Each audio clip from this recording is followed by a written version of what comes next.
So I don't know if you know this, but how about foods that have been preserved?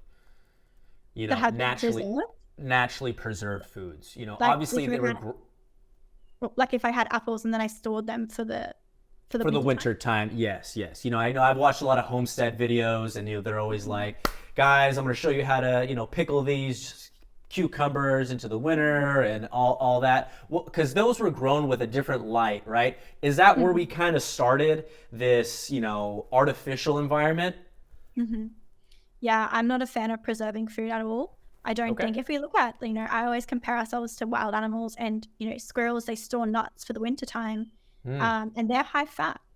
So they're going to be eating fat anyways during that period. And I think that, yeah, you said it, you hit the nail on the head when you said it's kind of where we started to digress, because we have these, as Dr. Cruz says, Ferrari engines in our brain that allow us to break these laws. But perhaps just because you can doesn't mean you should.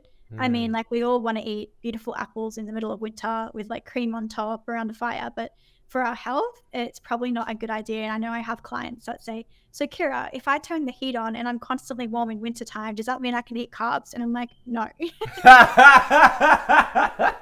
Oh, that's a smart client.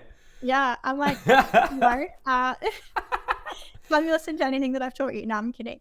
Oh Um, man, I but love it's that. like That's winter hilarious. time is important because we think, we love the sun, and Cruz and everyone in space talks about the sun, but winter time is also super, super important as well because, we can talk about mitochondrial heteroplasmy, and basically what that results in is in this electron transport chain we've spoken about.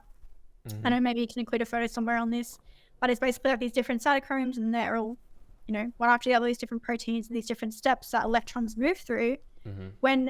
So electrons can only tunnel, so from step to step, from complex to complex, when there's a certain space, so 6 to 10 angstroms. So when that space increases, basically an increase in mitochondrial percent heteroplasmy means that you're increasing that space between those proteins.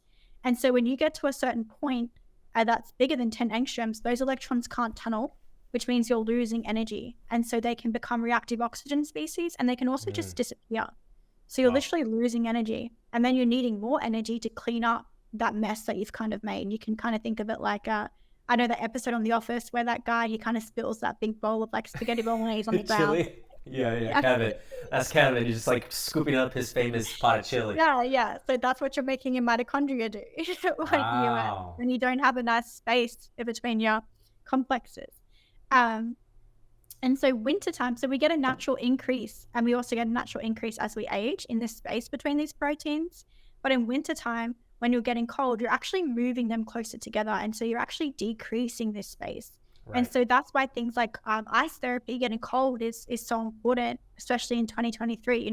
Non-native electromagnetic fields, they also increase the space between your respiratory proteins and make you feel fatigued.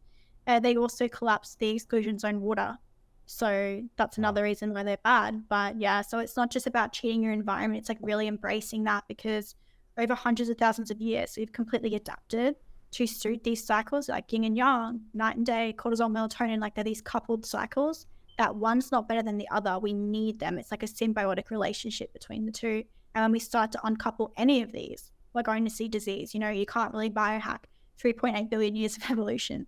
If you believe more constructive information like this should be out there for people to know, please leave a like on this video. And if you're a person who's into self-development in all aspects of their life, please subscribe, because that is what we do here at Good Demand. Keep demanding good things. And if you haven't bought a pair of our Good Night Blue Blockers and you use a phone at night or an iPad or TV at night, please consider buying a pair of these. They're beautiful and they work so well and they help support our growth.